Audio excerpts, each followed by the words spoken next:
vazamento da camisa, não a camisa por inteiro, a terceira camisa, mas já começou a ter uns vazamentozinhos leves, e aí por isso que eu vou mostrar aqui. Se vazar a camisa inteira, eu confesso que não mostro, até pra não atrapalhar o lançamento. Mas enfim, vamos falar disso, desse vazamento, vou mostrar um pedacinho da peça do Fluminense que vai lançar, mas a principal notícia, você ouviu até barulhinho aí, ó, de USB. Por quê? Porque pode ser, e eu vou repetir, pode ser que esteja vindo uma proposta bem grande por Nino, ok? Pode ser, a gente vai falar mais disso. Além disso, uma terceira notícia sobre arbitragem. Leonardo Gaciba está fora da comissão de arbitragem da CBF. Ele era o principal ali, como é que se chamava? Diretor, né? Ele era o chefe da comissão nacional de arbitragem e está fora 2 anos depois. A CBF ele está querendo fazer uma reformulação gigante e quem vai assumir é Alício Pena Júnior, também ex-árbitro. Vamos falar disso tudo nesse giro de notícias. Dá o like aí embaixo.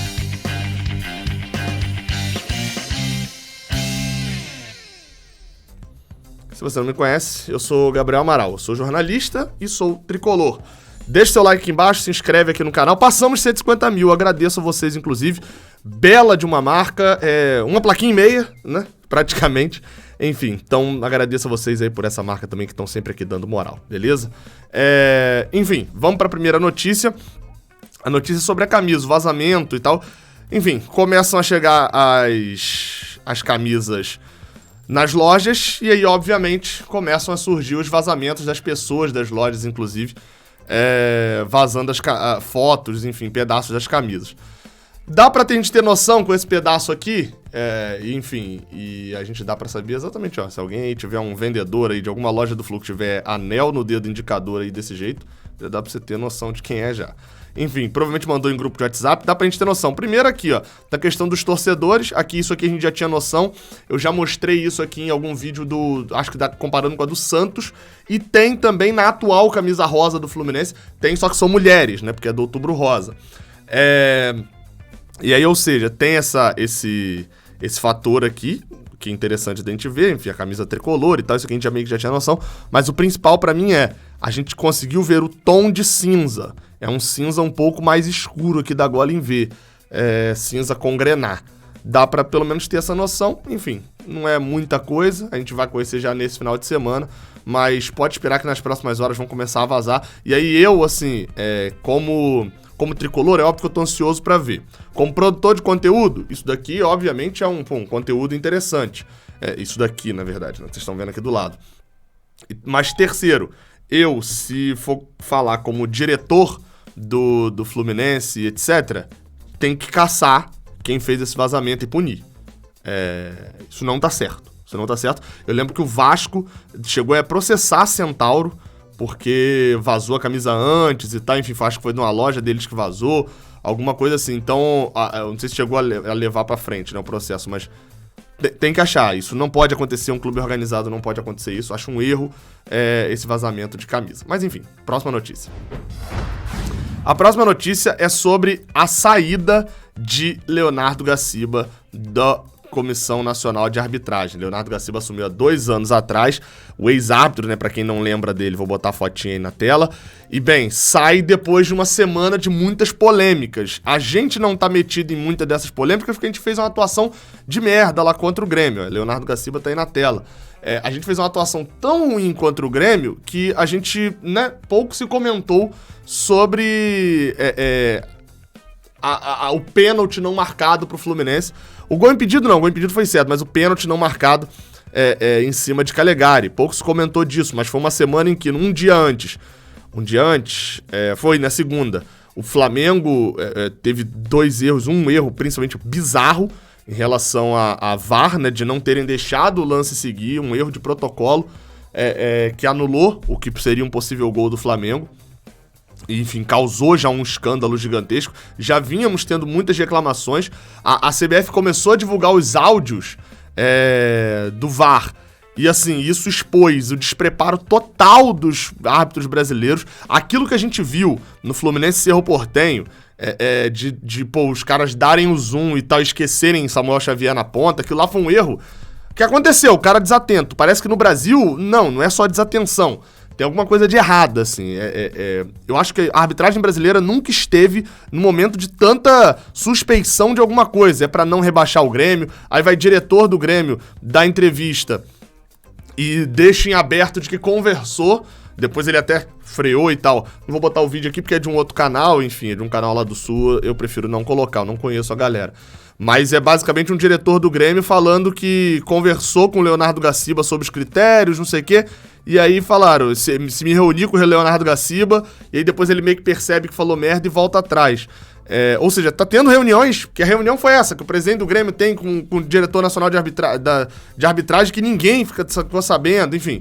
E aí na mesma semana favorecem o Grêmio na não marcação de um pênalti e 2 dias depois o mesmo árbitro é escalado, muda a arbitragem do jogo entre Flamengo e Bahia para poder o mesmo árbitro que favoreceu o Grêmio na não marcação de um pênalti contra o Fluminense desfavorecer o Bahia, que já vinha sendo prejudicado nas 2 rodadas anteriores com um pênalti não dado contra o Juventude e um pênalti não dado também contra o São Paulo. Enfim, e aí mais uma vez, uma bola que bate no ombro é marcado pênalti contra o Bahia. Enfim, assim, nunca esteve. Guilherme Belintani, por sinal, presidente do Bahia, acusou de ter algum problema, ó. Quer ver? Vou abrir aqui a matéria, ó. Depois do que aconteceu ontem, não tenho dúvida que há um movimento estruturado e direcionado para que mude o resultado da competição. Ou seja, o presidente do Bahia está falando de que ele não tem dúvidas de que há um movimento estruturado, ou seja, um movimento grande e com uma direção, com um objetivo, para mudar resultado da competição, do Brasileirão. Isso é uma denúncia gravíssima do presidente do Bahia. Quem está fazendo isso e o porquê, eu desconfio, mas não falarei porque estarei sendo irresponsável. Ou seja, ele desconfia o porquê e quem que estava fazendo isso. Qual o motivo de trocar o árbitro da partida de ontem? A partida entre Bahia e Flamengo, pra quem não lembra, era um árbitro escalado até terça, na terça-feira mudou. A alegação, pelo que eu consegui ver, acho que na transmissão falaram, eu não vi, de que o árbitro passou mal. Quem vai responder por isso? Enfim, e pra fechar, acho que esse é um problema até menor, é uma questão até menor, mas não vale lembrar que Leonardo Gaciba é gaúcho. Enfim, vamos ver o que vai acontecer de arbitragem nos próximos jogos. Pelo menos que essa queda de Leonardo Gaciba tire alguns árbitros que a gente sabe que são ridículos. Árbitros são ridículos, árbitros são muito ruins. Nesses erros do Bahia estão envolvidos Sávio Pereira Sampaio, que a gente sabe a merda que é apitando. Ah, Gabriel, mas você falando isso, ele vai te processar. Ele vai processar o quê? Vai pro tribunal mostrar que ele é um árbitro bom. Não vai conseguir? Não vai conseguir. Ele é um árbitro ruim, horrível. Árbitros como o próprio Vinícius também, que apitou ontem, são árbitros ridículos e que são seguidamente escalados. Como, por exemplo, um que vai apitar o jogo do Fluminense nesse final de semana, chamado Caio Max, que é lá do Rio Grande do Norte. E pra fechar, uma possível, repetindo, possível proposta por Nino vinda do Benfica. Da onde é essa informação, Gabriel Amaral? Do meu amigo, vou até botar o tweet aí na tela, porque é difícil falar o nome, né? Do Ekrem, meu Deus, Ekrem Konur, acho que é meio isso, né? Ekrem Konur, tem o símbolozinho aqui de verificado, mas infelizmente isso no Twitter não diz muita coisa, mas basicamente tá dito aqui. Benfica planeja fazer uma proposta de 10 milhões, aqui tá dólares, não sei se são dólares ou euros, né? Mas aqui o símbolo é de dólares, para o Fluminense por Nino, tá? Vou deixar aqui traduzido aqui embaixo também. Bem, não tem matéria, não tem nada, é só uma foto de Nino e essa notícia. E eu fui ver quem é o Ekrem Konur, né? Tá aqui a fotinha dele, provavelmente no shopping e tal, papapá. Mas ele tá aqui falando, últimas notícias sobre transferências, sobre todo mundo, né? De todo mundo, ou seja, do mundo inteiro. Aí tem aqui que na Itália ele escreve provavelmente para esse Calcio in Pillole e na Espanha para o Fichajes.net, que se você lembra bem, o Fichajes.net foi Fichajes.net foi aquele mesmo que publicou sobre, exatamente, fez parte daquele ciclo de notícias de que o Marcelo já estava no Fluminense, que eu já mostrei aqui no canal. Vou ver se até se coloca aqui no card pra você relembrar como que foi troncho aquele negócio, né? Foi ridículo jornalisticamente falando. Ou seja, só tem essa informação. Aqui ele coloca outras informações aqui, enfim. Por sinal, 2 fotos iguais, né?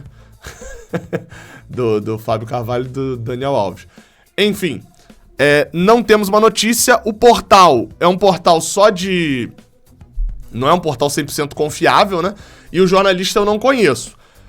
Pelo que eu vi, não achei nenhum veículo aqui do Rio de Janeiro, né, do Brasil, aqui, enfim, nosso, que tenha apurado essa informação e achado mesmo de fato, até porque a informação, se for apurar com o Fluminense, provavelmente a resposta vai ser, não chegou nada. Porque o Benfica pretende fazer uma oferta de 10 milhões de dólares. Bem, imaginemos, eu acredito que não acontecerá, ok? Que não acontecerá. Eu acredito que não aconteceu ainda, me parece muito estranho. Ele marca aqui alguns jornalistas brasileiros, Vanderlei Nogueira, que é de São Paulo, Renan Moura, Matheus Leal, Rodrigo Bueno, Marcelo Azam, Marcelo Baltar, Dani Squall, Instant Food, enfim, uma série de perfis aqui para tentar reproduzir isso. Bem, mas partindo de valores, ok? Partindo de valores. Eu acredito que esse valor tá meio fora da realidade, assim, tá bem alto até, 10 milhões de euros por um zagueiro de 20 e poucos anos, pra quem não entende assim, Gabriel, não, mas tem jogador que tá sendo vendido por mais, meu amigo, valor de zagueiro é um valor mais baixo, ponto. Eu tô achando isso alto demais, por exemplo, eu fui comparar Yerry Mina, né, colombiano, zagueiro, que foi, destaque bizarro, jogou muito no Palmeiras e tal, foi vendido pro Barcelona em 2017, ou se eu não me engano, acho que foi 16 ou 17, foi 17, foi vendido por 10 milhões de euros. Na época ele deu um pouco menos do que daria esses 10 milhões de euros, acho que é dólares mesmo, né, tá escrito dólares aqui. Enfim, então, me chama a atenção, é um valor muito alto por Nino. Obviamente que se vier não é pra recusar, né? Detalhe, tá? Por exemplo, qualquer que seja a proposta que o Fluminense receba... Dei um pause aqui, acabei não vendo. Se o Fluminense for efetuar a compra de Nino, ele claramente não será por... Aliás, o inverso, tá? Se o Fluminense for efetuar a venda de Nino, o Fluminense não fica com 100% do valor, entendido?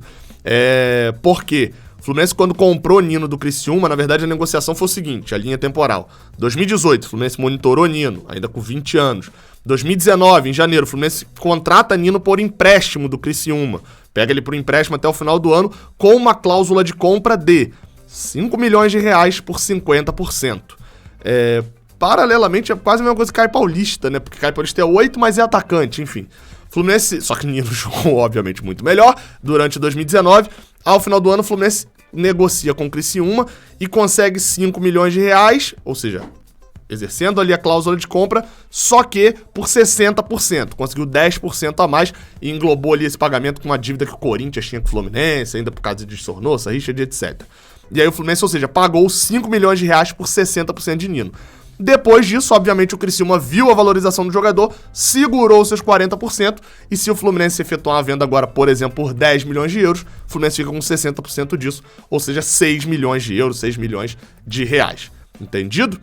É isso então. Essas são as 3 notícias dessa tarde. Até a próxima. Valeu!